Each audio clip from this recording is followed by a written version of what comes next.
E eu quero relembrar aqui com vocês, né? Pensando aqui o primeiro eixo, que seriam fundamentos estratégicos e metodológicos. Não tem nenhum tema específico, mas é uma forma de encarar as coisas. Tem uma estratégia coerente e realista. Em primeiro lugar, é realista apoiar o Zema? É realista apoiar o Caiado?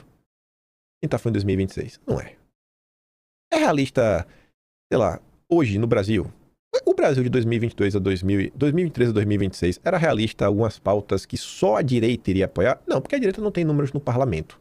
Então algumas pautas você vai falar, bicho, não é realista hoje tentar avançar com algumas coisas, porque simplesmente nós não temos números. Aí tá ali, né? A política de segurança deve partir de objetivos claros e meios concretos, evitando metas grandiosas sem capacidade real de execução. Você pode pegar isso daqui, porque isso foi na época da Estratégia Nacional de Segurança dos Estados Unidos, deve ter para o Brasil. Mas você pode aplicar isso aqui para a polícia de forma um pouco mais abstrata. 2. Informar as linhas mestras da estratégia para as pessoas. A diretriz, dos eixos, dos princípios e valores. As pessoas precisam saber. Você não pode só repetir princípios e valores, princípios e valores, princípios e valores. Explique o que são essas coisas.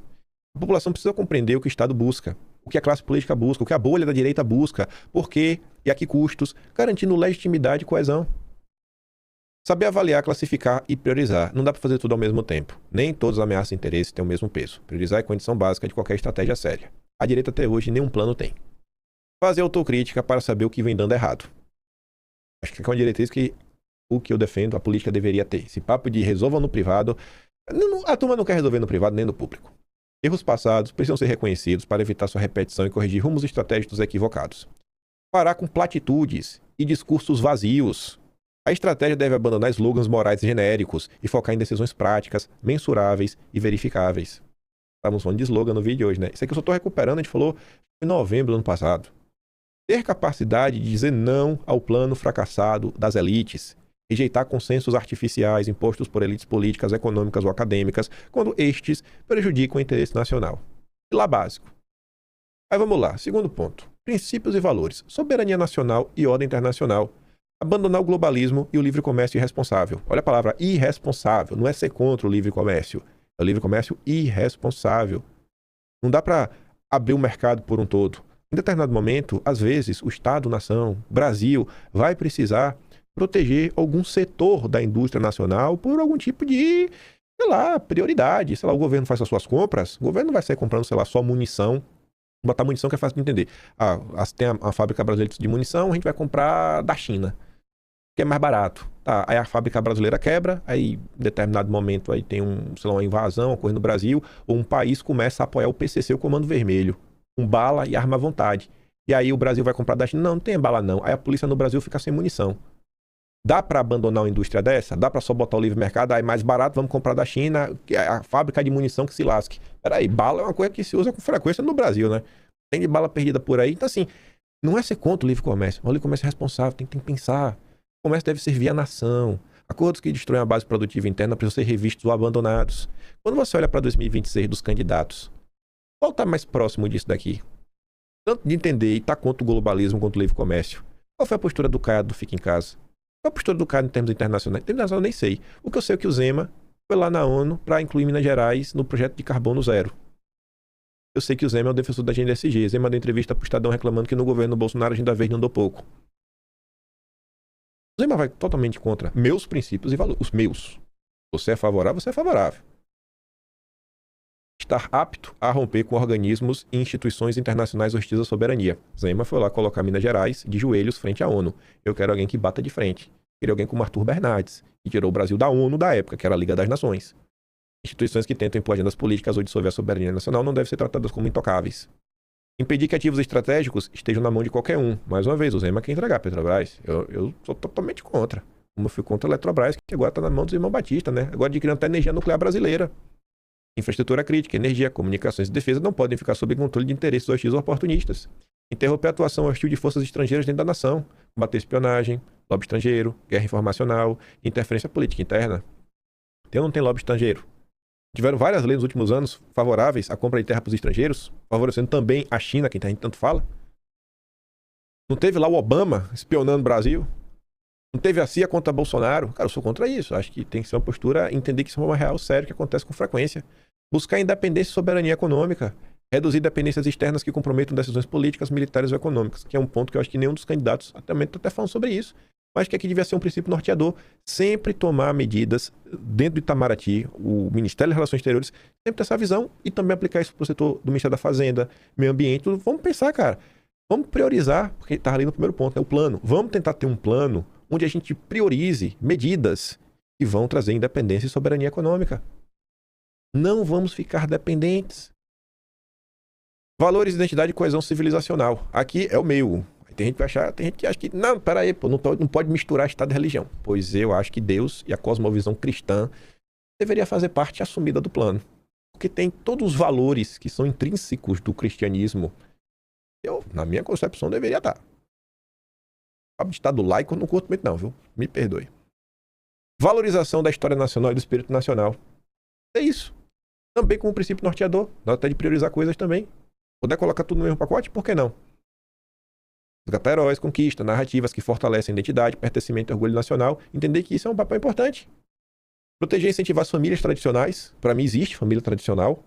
Eu acho que deveria ter. É um exemplo prático? Países como Polônia, Hungria. Se um casal tem mais de 2 filhos, se eu não me engano na Hungria mesmo, a partir de 3 filhos, a mulher não paga mais imposto de renda. Um incentivo para ter filhos. Não, mulheres. Eu não pago imposto de renda. Eu defendo isso. Para a família tradicional. Ah, mas é sua religião. É a minha mesmo, eu defendo isso. Fim da agenda woke das políticas identitárias. Deveria ser um princípio norteador se preocupar com isso e trabalhar dia sim, dia também. Tem coisa pra mim que tá errada. Defesa da liberdade de expressão religiosa de consciência. Isso é óbvio. Aí eu acho que todos defendem. Dos candidatos aí que estão na pista. Tanto Zema, Caiado. Só o Lula que tá contra isso daqui. Fronteiras, migração e segurança interna. Controle efetivo das fronteiras. Fronteiras seguras são condição básica de soberania, controle demográfico, combate ao crime e proteção econômica. Tem que ter um olhar para essa situação. Não são fronteiras abertas. Não sei como é que esses candidatos enxergam isso, o fluxo de pessoas, a concessão até mesmo de cidadania brasileira. Eu não sei o que essa turma, eu realmente não sei o que pensam. Não dá nem para jogar pedra, nem para também dar um abraço. Mas, sabe, você tem aqui algum ponto? Aí o pessoal fala assim, não, vai apoiar fulano e os nossos princípios e valores, que é do Centrão. Eu falei, cara, mas quais princípios e valores que você está comentando? Você acha que esse cara ele vai votar contra o quê no final do dia?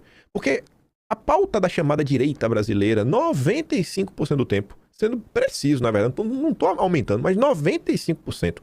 A pauta da direita brasileira gira em torno de judiciário.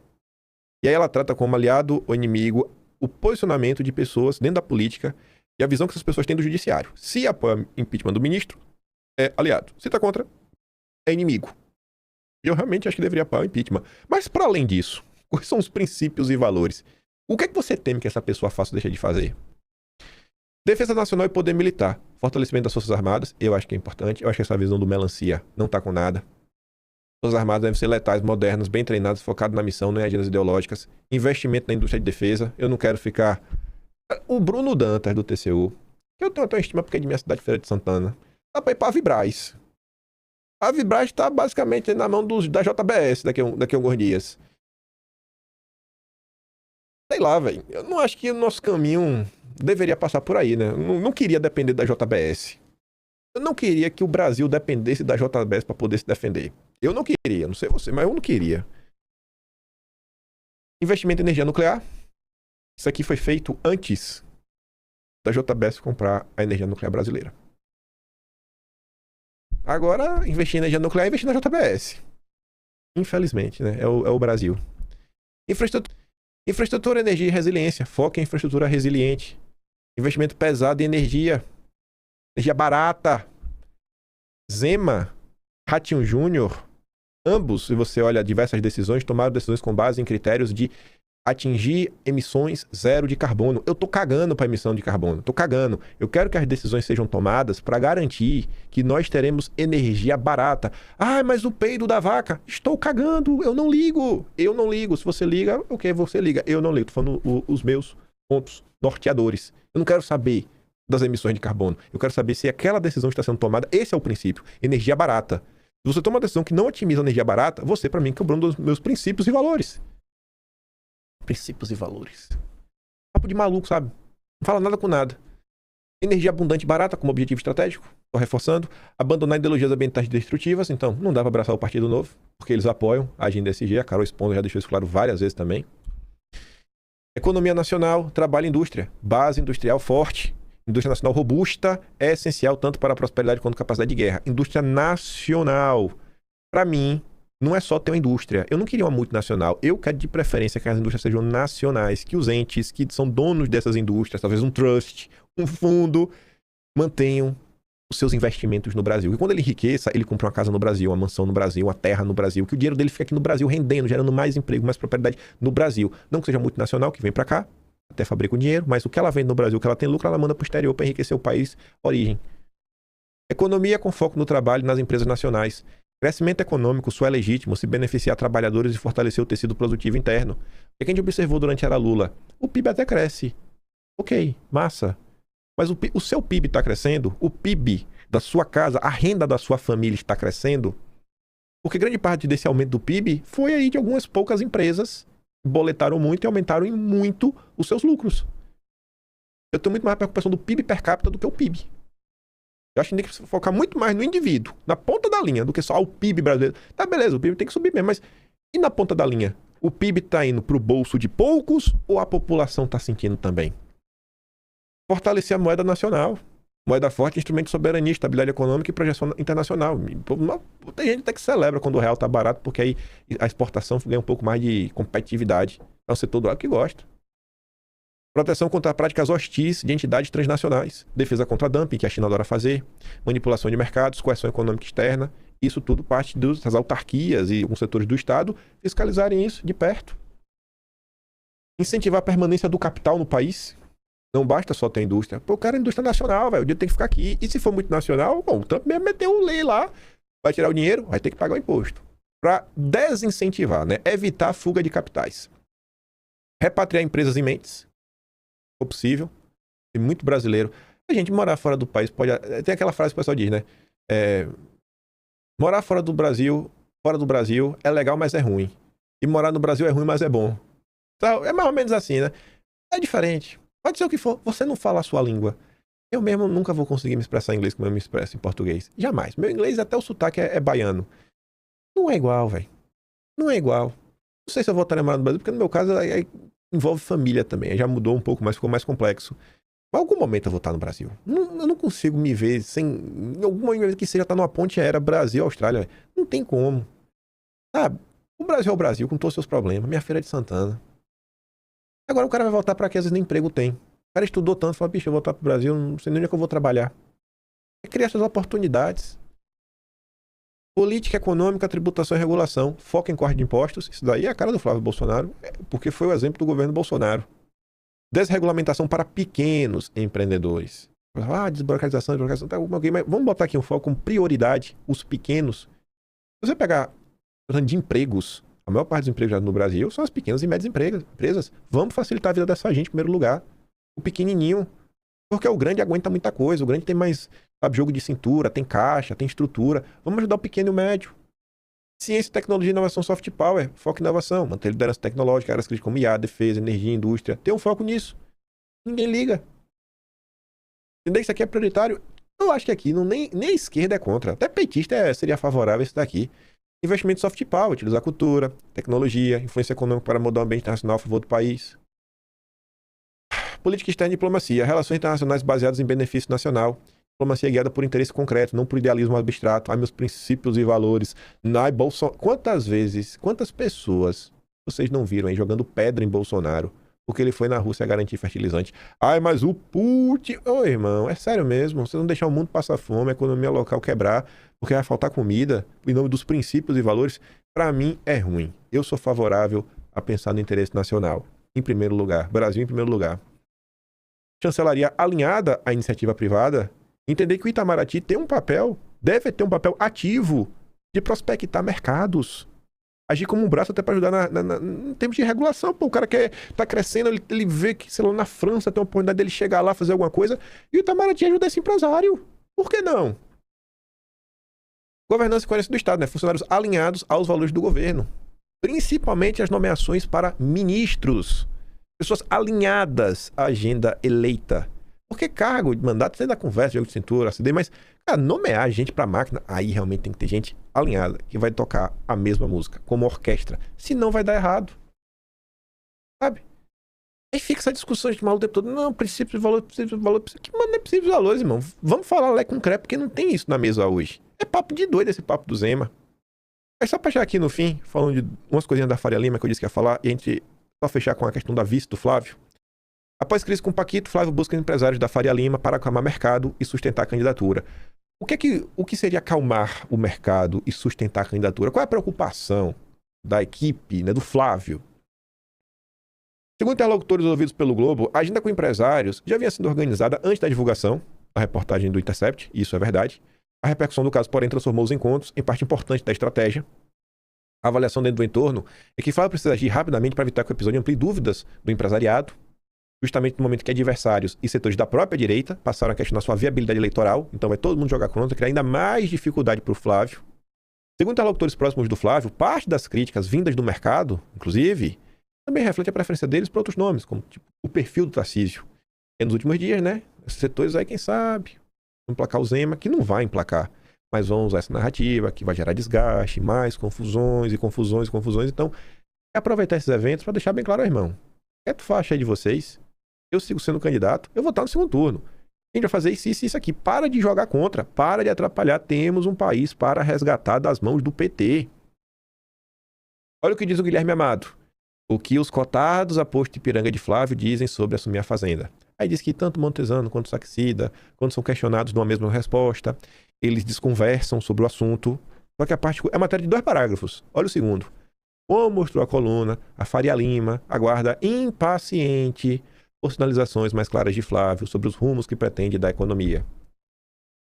Antes do Guilherme Amado escrever isso, porque escreveu isso hoje, 2 da manhã do dia 17, eu falei, acho que ontem, eu falei, ó, quer parar com essa confusão toda, Flávio? Nomeia a garota do André Esteves, Daniela Marques Consentino, para ser a ministra da Fazenda, pronto. A partir de amanhã, aí Mônica Bergamo vai saber a diferença de um fundo pro trust. Se a Mônica Bergamo não souber a diferença, o Lauro Jardim vai explicar. Porque vai ser do interesse da Faria Lima. Porque teremos um ministro da Fazenda 100% alinhado, não ao Brasil, Faria Lima. Temos um Brasil para resgatar de toda essa gente. E aí, eu falei também ontem que não fazia sentido o Lula, partido Lula, o vazamento. E o Caio Junqueira traz mais informações sobre isso. Porque fortalecer qualquer outra candidatura, Zema, Caiado e tudo mais, vai ter um candidato que vai fazer tudo que a Faria Lima quer. Então, por que o Lula vai forçar um candidato que sua base, frente ampla, vai migrar? Não faz sentido. Simplesmente não faz sentido. Tanto que o que o Lula está defendendo agora? O Lula defende manter política fiscal sem reeleito. Não, fazer aqui política fiscal, manter aqui o arcabouço, né? Os técnicos do governo Lula apontam que o superávit previsto para 2027 não é suficiente para estabilizar a dívida. Na prática, a sobra de recursos aumentais não é suficiente para arcar com o custo da rolagem da dívida. A ideia seria, portanto, manter o atual arcabouço fiscal, grande crescimento real dos gastos. A crença é que as ações econômicas precisam também mirar a queda de juros para viabilizar a estabilização da dívida. Tá avisando, não, a gente vai manter aqui, sabe, uma política fiscal, só não vai funcionar, né? Vai começar a funcionar o arcabouço fiscal. Agora o arcabouço fiscal do Lula está entregando essa Selic de quase 15%. Agora que baixou para 14,5%. E aí, para encerrar o vídeo, não sei quem vai ser a vice do Flávio. Só saiu a notícia e muita gente segue questionando. E pegando esse episódio, falo para vocês mais uma vez. Tanto faz, tanto fez o vice. Diante de tudo que já está acontecendo, eu não tenho dúvidas que Flávio Bolsonaro vai pensar muito bem em quem ele vai escolher para ser o vice. Pensando, inclusive, em escolher alguém que não vai enfiar a faca nele no primeiro vez de governo e tentar chegar ao poder através do impeachment. E o que eu sei é que quanto mais forte Flávio Bolsonaro estiver, menos ele precisará negociar. Então o foco deveria ser fortalecer o Flávio ao extremo e a gente vencer no primeiro turno.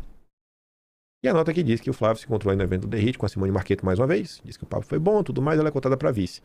Não significa que ela vai ser vice nem nada, mas tá aí. O indicativo mais interessante disso, ao fim e ao cabo, é o quê? O PP. A turma é muito mais experiente. A turma que vive de política, cara, com todo esse abalo, com todo esse mega escândalo, super escândalo, a turma quer colocar vice, viu? O Flávio tá tão fraco que as pessoas ainda querem conversar para colocar vice. Ninguém desistiu de ser vice. Eu acho que se o Flávio tivesse liquidado, ninguém tava buscando ser vice, né?